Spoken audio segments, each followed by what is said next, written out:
Welcome to Be Well. I'm Lisa Bergaw, pharmacist, yoga teacher, and health coach. Each week, we'll explore simple, science-informed ways for us to move better, feel more resilient, and feel more at home in our bodies. From breath work and strength training to sleep, hormones, and healthy habits, we're here to help you age well and truly thrive, one small step at a time. This is Be Well.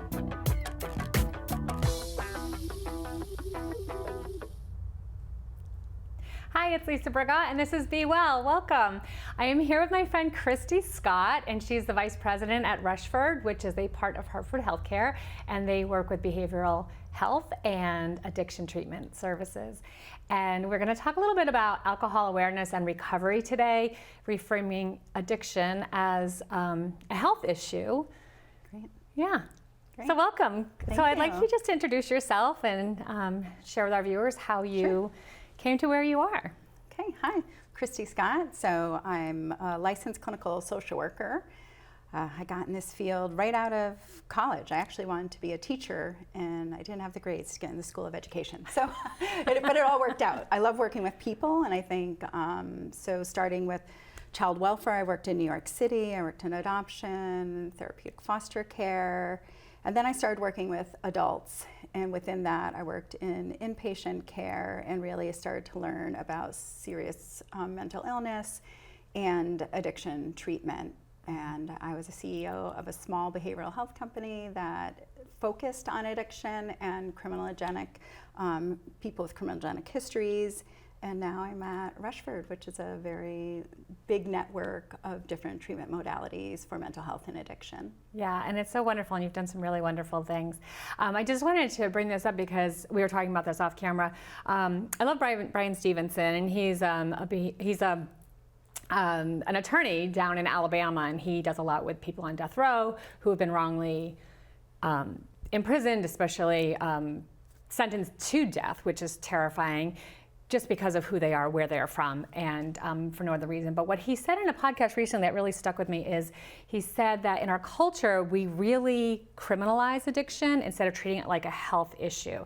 And so I love that the work that you do really helps people in a holistic way deal with addiction and substance abuse disorders. And maybe you can explain a little bit about differences, what that looks like, because addiction is different than abuse, which is different than recreational use. Right. So I think when you're talking about a substance use disorder, you are talking about a chronic brain illness. So that's how we view that. Yeah. That your brain is different than someone else's. And I always say this to my clients: you can line 10 people up, give them, say you're going to drink alcohol for a week. So 20% of those people, their brain kind of turns on with that dopamine high and say, wow, I can't live without this. I now have to find every way to fill my brain with that dopamine of alcohol or whatever substance of choice. And the other people just say, wow, that was fun, or maybe I'll drink next week, maybe I'm never going to drink at all. Our brain reacts totally differently. Yeah. So to really, that's how I like to describe it, because then you can really wrap your head around, this is not a moral choice that you make, it's a brain. We don't say, when people have diabetes, we don't say, well, you're just a bad person, right. You eat so much sugar and your body can't manage it. So that's how we like to look at it. And then within that, especially if we're going to talk about alcohol a bit, it is a health concern. Yes. No one says drinking every day is good for your body. Right. We might say a glass of red wine is good. This is somewhat debatable, but there's a healthy way you can engage in alcohol, and then you can have treatment problems with alcohol. You can have social drinking problems, and then you can have an addiction. Right. And it's good to kind of differentiate and assess of where you're at with that. Yes, yes. And again, I love that your programs do approach it in a holistic way, and you look at the whole person. You look at, and you can explain this better than I can, I'm just kind of paraphrasing, but how you look at what brought you here. Like, nobody goes out and chooses to become an addict, right? And I know that from my pharmacy world, like people would come in addicted to opioids, for example, and none of them chose to be that way. They didn't say, hey, I'm going to wake up and stick a needle in my arm today. No. That's not what Zero happens. people do. There's always something underlying that. Yes. And seeing that whole person and maybe something they've gone through, they might not even remember as a child or as a teenager, that maybe they're self-medicating. We never know the reason, and it doesn't matter. As far as I'm concerned, it doesn't matter. Yeah. It's maybe for them it's important to find out, but for how I would treat them and how I would behave around them, I would say it doesn't matter to me. And I love that your programs don't stigmatize. Right, Yeah. right. We try to take a holistic approach. So especially at the Ridge Recovery Center, which is one of our newest addiction treatment centers, there's 45 acres of land. It's just this huge space that we try to use all of that space. Yeah. So people come and they're not like, oh, I'm gonna be locked inside this building Yeah. for withdrawal management, because they need exercise, they need to look at their diet, they do need to look sometimes at their past. How Yes. did I get here and Right. what has happened? Right. They need to look at their their social and their family. Yeah. So everything comes into play. And when you do that and you look at that whole person, it doesn't make them feel like they're solely responsible. And you look at their, in their brain and Yeah. what happened in their story to lead them where they are, to help them heal. And that's the main goal. So can you just back up a little bit and explain more about the Ridge Recovery Center? Because it's really exciting. We don't have that many inpatient facilities for addiction or withdrawal management. And so this has been open for how long? Well, you just opened a few years ago. It will be our third year open. And it's in Willimantic. Yeah, in February. So it's in Willimantic. Hartford Healthcare bought that property. It was a Catholic retreat center, for lack of a better word. So they healed people there. So it was nice to kind of still have that same mission to heal people. Yeah. It's the special thing about it is that we only take people with commercial insurance. So sometimes people say, oh, well, what about people on Medicaid? Or what about serving everyone? At Rushford, we have a treatment center that has more beds, 62 beds for people on Medicaid. Yeah. Most of our population we serve is on Medicaid. Yeah, your network has several locations. Yes. Ridge is just a newer, different model. Yeah. And with the commercial insurance, that'd be like you or I, or all the staff people that work at Hartford Healthcare, or EB, or most majority of people that work in the commercial world have private insurance. And before the Ridge opened, they would have to go out of state. So people would come into the ED, or they'd see a number, call this number, and it's really a treatment center in Florida. And they would fly you down to Florida. Right. And then you've lost your whole support system. Yes. So by being a network with all the insurances, it's an affordable option that people can get treatment right in their own state. Yeah. And it is important to have your family around. Community in is a that. huge part of Yes. lifestyle medicine, for sure. Right. Yeah. And then when it's one of the limbs of it, yeah. when you discharge, you're not discharging in Florida or Alabama or California or New Jersey. You can discharge, and we can help make a plan for you that's in your community. To let you re-enter, safely. Yes. Because oftentimes you're in this, even just like, this is totally a different example, but like I go to a yoga retreat center. I'm so excited I'm going this weekend, in fact. And I go there and it's like a whole different world, and you're totally engrossed in it. And then you come home and you're like, well, how do I incorporate this into my daily life? And that's just yoga, right? Right. So imagine coming out of this life-changing treatment, like you turn things around, you're feeling strong, and you have all this support, and now you're trying to get back into the community. So I love that you guys support them in that too. And you mentioned yoga. We often try to hire sometimes clinicians or recovery support specialists that also have their yoga certification, because they provide that practice. Yeah. So even if it's just chair yoga, because people maybe aren't ready with their body and their health to do a full range, and we often see many people for the first time learn to be still with their body. When you're chasing an addiction, is what we call it. You're always on the go. When's my next drink? When's my next drug? What do I have to do? When am I think? What lie am I going to tell? How am I going to manage this? So to come still, and as you know, yoga and that practice really helps people come still with their mind. And that's a nervous system. Yeah, it just like takes a pause. It's just letting that nervous system just recalibrate. Yeah. And getting out of that sympathetic fight or flight response into that parasympathetic. And the parasympathetic response is really where we heal. Yeah. I talked about last week about sleep. Like, it comes into every aspect of our life. Everything that helps keep us well. The parasympathetic nervous system is really key for, right? That's so interesting. I have a person I know well who came into the treatment center who was I was a little surprised to see him there. He was surprised to see I ran the place. So it was interesting. And one thing he said to me, I've never slept so well in my life. He'd just been drinking for so many years. You know, was he an alcoholic? That might have been debatable, but alcohol had been in his life for so long. And that's the first thing he said. I can't believe the sleep I'm getting here. Yeah. My brain is just so calm, and that was just really interesting. It really to is hear. interesting. Yeah.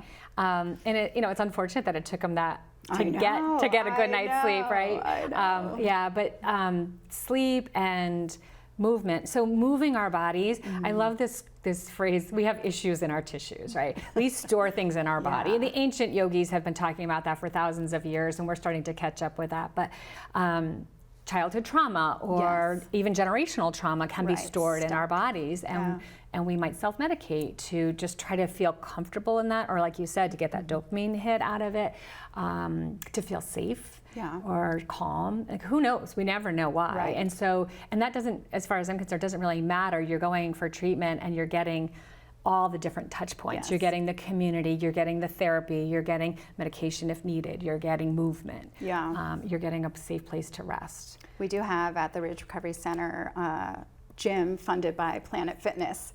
So they gave the materials, they painted the whole room, the yellow and purple, which wouldn't be my choice of colors for a gym, but it works well. Yeah. And so individuals can use the gym there, and then they transition out in the community and they can go to Planet Fitness. So everything feels the same.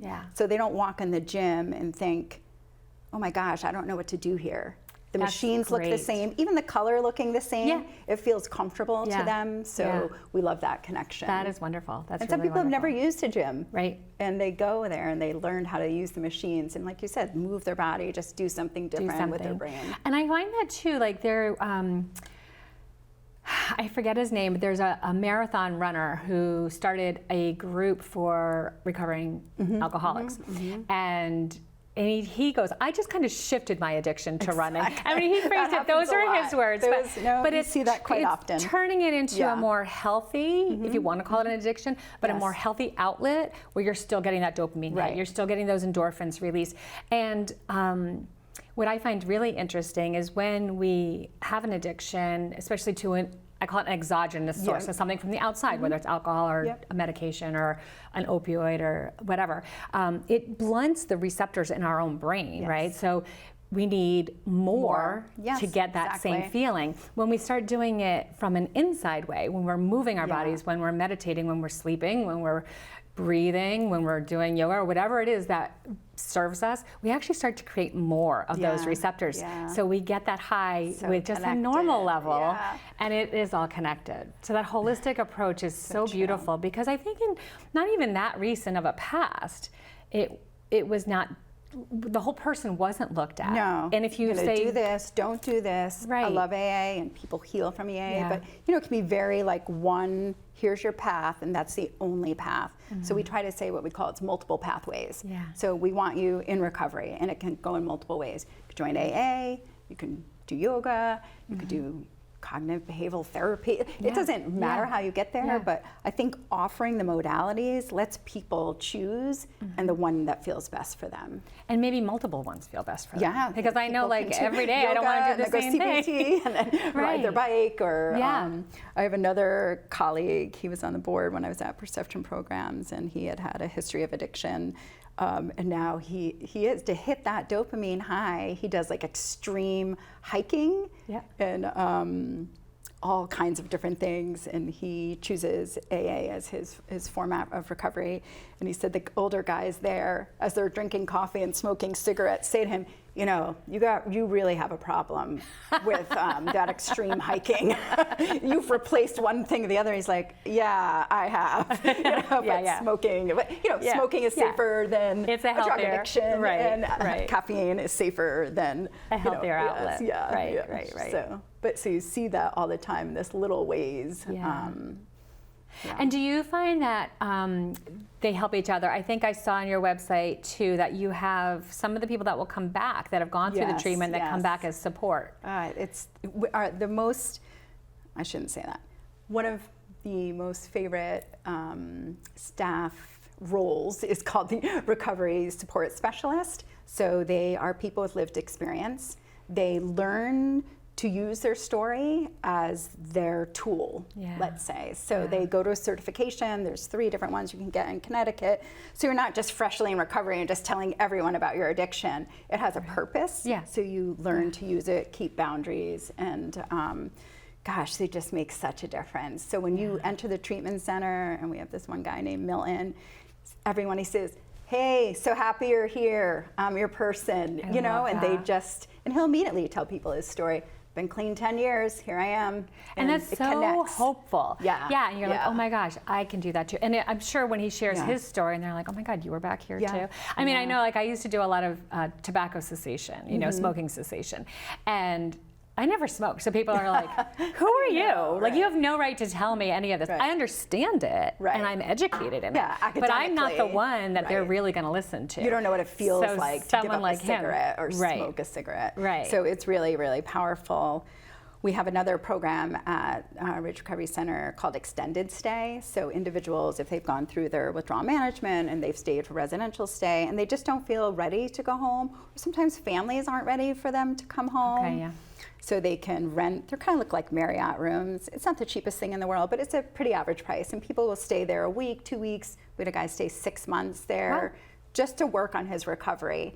And then part of the journey is they come down and talk to people that have just entered. So to say, whew, I was there. That was a tough few days, but yeah, there's hope and you're gonna get there. That's amazing. And again, I could say that, a nurse can say that, but to share your story is so important. It really is. And I think it's empowering, and it gives, hope is, I just think for anybody in any condition, any situation, knowing there's hope gives you a chance to say, you know what, I can do this. You know, hard things are hard, but I can do this. Or I'm going to try it. I'm going to start for today. I'm not going to promise forever. That one step at a time, one day at a time, for sure. And I love to walk around and I talk to people at the center or at our other location in Middletown.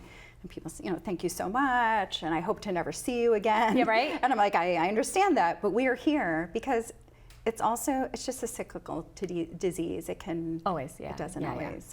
Just trying to the first time. Trying to change any behavior can take multiple. And to take away that stigma, we say that's okay. If you come back, we're here for you with no judgment. No judgment. This guy, I had come in the admissions wing, this is in our other location, and he was waiting, and I said, oh, we don't open till 9. And he's like, no, I have some donations. He's like, I've been here 13 times. Oh my goodness. And it was the 13th time, but he started coming when he was 18, you know? And so all the other things maybe didn't align in his life to help him recover, and he's in recovery now. That's amazing. Just that he felt proud about that, and then I felt proud. He felt comfortable enough coming back time after time and didn't feel judged. I love and that's the most important thing in this line of work. And they always say that, like, I mean, not 13, I mean, it can be a million, right? Like when you were a baby and you were trying to learn to walk, how many times did we fall down, right? And we cheer a baby on. No, because babies, stay down there. You're not, you know, no walking free, right? We give them a million chances. And there's another statement, it's like an old Buddhist statement or whatever, words of wisdom, like fall down 7 times, get up 8, right? Like it's just, you keep getting up, you keep trying again, and knowing you have a safe place and a safe group to come back to over and over. So how do they reach out to Ridge Recovery or to any of the other facilities? I think the easiest thing to do is to go on our website, so you can www.ridgerecovery.com. .org, thank you. Or that's the easiest thing. The number's all over the place. If you Google Rushford, there's 2 numbers you can call, and you're gonna talk to a real live person, and they're gonna assess your needs and what you need to do. And that is really the most important thing. If you think that you're having an issue with addiction, alcohol, whatever it may be, is to make that first call, because someone will guide you through. So they'll do sometimes a mini assessment right on their phone. Like, have you been drinking every day? And you'd be like, oh, no, I'm not drinking every day. Okay, then you don't need withdrawal management. Like, so what are you looking to do? That's super important. And will they triage to other levels of care? Other levels of care in different places. So can you just share a little bit of the other levels of care within Rushford? Within Rushford, so we have withdrawal management, and we would say that's the highest level of care. Yeah. If the day you decide to stop using whatever substance, you come in and you're safely going to withdraw. And then we have residential treatment where you'd stay for 2 weeks, 30 days. And then we have a 3.5 level of care, they call it, and that's more like group home living. Okay. Only for, I guess it takes all insurances. You don't see too many people. That's a 30-day program, so after you've gone to the other levels. But I think just as powerful is IOP, intensive outpatient program, which you go 3 days a week, 3 to 5 hours a day, depending. Each program looks a little different. Group therapy, you see a provider, a doctor, and have some individual therapy. And then we also just have outpatient. So you normally could triage through all the levels, or depending where you're at, we just try to put you in that right level. The one that fits. So someone might start, they're like, oh, I just need outpatient. That's all I can manage. And then you'll see if there's still problems or things are symptomatic, you can move up to a higher level of care. That's good. What we don't do at Rushford, and what you'll see more, I have a small private practice, and you'll see a lot of small practitioners, is the really intense individual therapy. And for some people, that's where they like to start, because that feels most comfortable. Yeah. And that would be more in the inpatient setting. You'd see that. Yeah. And so for maybe not the person who may be experiencing this, but maybe a family member or a friend who's concerned about a person that they care about, how do they? It's the same thing. So if you call or look on that website, there's the number to call. We also have like a chat thing, so we monitor that hourly. So people write in, I don't know what to do with my brother, here's what's happening. Someone will get back to you. Okay. We do have some, we call them business development people, but they really are experts, and they will connect with people too. So if we get that email or that form filled out or a call, we'll have Chris Ferrante or this other woman, Gina, and they'll reach out and say, what do you need? How can I connect you? And that's kind of like a concierge service. That's easier for people than cold calling sometimes, but yeah. And then you had mentioned the man who had come back 13 times and then he wanted to give back. And you said he was offering donations. Do you look for donations? Occasionally, sometimes it's hard to manage. So he was bringing some clothes. So often, especially in our Middletown location, people may come in, they've been in a homeless shelter for a period of time, they've been couch surfing, so they'll come in with no clothes. So we take a small, gentle amount, but that's not a big thing that you're looking for. I don't want to overwhelm you and have people. That's what happens, because we have to manage it, and then but I appreciate. I just know that. People are really generous, they want to help when they can, and so. And we had talked again about how addiction is a medical condition, and to try to destigmatize it. And is there any, do you have any words of wisdom to help maybe reinforce that a little bit? If because people do come out of recovery and oh, they were, you hear that, the little whispers behind, and how can we support those people when they're coming out? Yeah, I think as a society, we just need to talk about it more. Yeah. If you know someone in recovery, as long as it's okay with that person, just to say, I've got 8 years, or my friend, we kind of hush it. Just like in the 60s, we used to hush the word adoption. Oh, she's adopted. Right. Same thing. She's in recovery. It's not a secret. Shouldn't be a secret. Be proud. I don't say, she has diabetes. No, right. I think she has chronic headaches. We're not whispering those words. No, and again, once I think people can really fully understand that it's not a moral disease, that it's a chronic. And that's why I love the example of line 10 people up. Yes. I sometimes say it more extreme. Line 10 people up, they'll all take a hit of heroin. Not all of them are going to become heroin addicts. Right. So again, it's not our moral conscience that drives those decisions. So I think and like you're saying, we talk about people who have survived cancer as survivors. Yeah, we don't say, oh, they had cancer. Jeez, they must have done something wrong in their life. Right. Yeah. And we celebrate that. Oh, she's a survivor. He's a survivor. You're like, it's a great, you've jumped over a huge obstacle. And I think coming through recovery or coming through any kind of addiction, no matter where you are, even if you fall back off of it, and then you keep coming back, and just like knowing cancer those services can come back and you survive again. Yeah.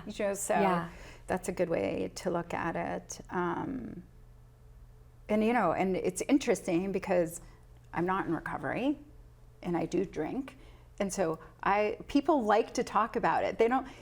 if someone doesn't drink, it's not like they're like want to be shielded from that. Yeah. You know, sometimes they're able to still say funny stories Right. and share memories, but it's just a different part of their life Yeah, right now. yeah. So I think just knowing where your friends and family is at with that. I agree too, and having that conversation. Like I have Yeah. friends that are in recovery, and I was hosting a party, and there was going to be alcohol, and I said, I said to her, there's going to be, and there was many people that were in recovery coming, and I said, I'm going to have a lot of non-alcoholic things too. Are you going to be okay? You know that other people will be Yeah. drinking, and my friend said. I have to watch out That's for my myself. choice, yeah. And if I'm not comfortable, I'll remove myself. You don't have to worry Exactly. about me, but I do. Exactly. You know, and Right. I want to be respectful. Right. So, but I wouldn't know that if she didn't tell me that, Yes. and we didn't have this open dialogue Right, about so if her you were recovery. afraid not to say it, or oh gosh, I won't invite her because there's going to be Right. alcohol, or I'll make some other big deal and Right. make a drink with her name on it that doesn't, you know, And then that totally calls attention to it, right? Yeah, right. yeah. And again, that's just making it weird. Yeah. And it doesn't need to be weird, you know. Right. Like I can't have gluten, but I'm not gonna. I hope I'm not invited to a party because everyone's gonna be eating bread. Right. You know what I mean? Like that. I mean, that's so We don't simple. Not invite to you make it to worse. those I know. parties. I know you don't. That doesn't happen, no. But I'm just saying, that's very simplified, and I'm not trying to belittle Right, any of this right. at all. I'm just trying to normalize that everybody has their own thing. And if you feel like you're making somebody uncomfortable, talk to them, Yes, right? Is that what you would exactly. recommend? Yeah, And yeah, that's the only way we especially if somebody you reduce- love and care about that you can Yeah. have that conversation with. And we have to, reduce the stigma. The only way to do that is to talk about it and embrace it and learn about it. Right. And, you know, if someone is in recovery, say, would you mind sharing your story? And how can I support you? Yeah, I think that's yeah. one of the best things we can ever say to anybody Right. going through anything is Right. to ask them, how can I support you? Definitely. Because it's hard to say, tell me what you need, because they may not know. Right. Or I support you, I'm here, and tell me Yeah. more. Yeah. Yeah. Yeah. So do you have any parting words before we wrap up? I know this half hour goes really It fast. does. It goes I really know, fast. I know. Parting words. I would say, again, if you're thinking about yourself or your loved ones and you're thinking, and I think mostly of alcohol because it's legal and it's in everyone's space. And it's very common in our Common, culture. We yeah. celebrate and Definitely. we gift it. Right. It's everything we do it's around, is to, you know, really look at your own behaviors and say, am I having a problem with alcohol? Is alcohol causing a problem in my life? You know, I think a good test is to ask your friends, like, Yeah. oh my God, I think I've been drinking a lot. What do you guys think? They'll be honest with you. Yeah. And how do you feel too? Like, am I Yeah. sleeping? And well, all of that. Is You it tend ruining? to like Yeah. ignore maybe if you don't want to look at a problem. So Yeah. sometimes if you ask others, that's helpful. Yeah. And don't be afraid to seek treatment. Anyone will give you an assessment, and they can assess and say, no, you're not an alcoholic. You don't have a problem. But Here are let's some look resources. stuff in your life, and Right. what do you think is causing you to feel this way or to Right. drink that much? And maybe they could refer you to something Exactly. else that will help Right. you. Like maybe you are dealing with stress and you're Right, not, or you could manage it anxiety differently, or and- depression yeah. or grief. Right. Like, you know, I think just creating that agency for a person and knowing yourself. Like that's why I love yoga so much, because it really gets us to be in our bodies and to be Feel it. aware. Because I had, you know, a lot of neuromuscular injuries, like repetitive strain injuries, and I just didn't feel. I didn't feel things in my body until it was like I got knocked down. Yeah. And now I have such body awareness, and when something's off, I'm like, I don't want to feel bad. I want to Yeah. ease back and then and fix it, or like pivot before I feel really bad. Right. So, you know, maybe we can help people with that too, or ourselves, right? Yeah, ourselves. So I really appreciate you coming. Yes, this was it's so fun. fun. And if you or someone that you care about is looking for a little more help with alcohol or other addictions, please reach out to the ridgerecovery.org. Their telephone number is 877-30-RIDGE, RIDGE. And again, it's ridgerecovery.org. And I thank you so much for sharing some stories and for helping to destigmatize this very important topic and very common Yeah, and topic. thank you for letting me come talk about it. I appreciate it. Have a wonderful week, and I hope that you took some nice tips from here that help you to have a better week and to be well.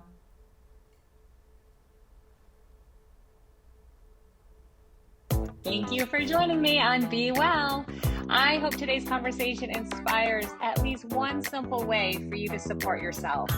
Before you step back into your day, pause and choose one uplifting action you can gift yourself. What's your one thing going to be? Remember, small, consistent steps create meaningful change.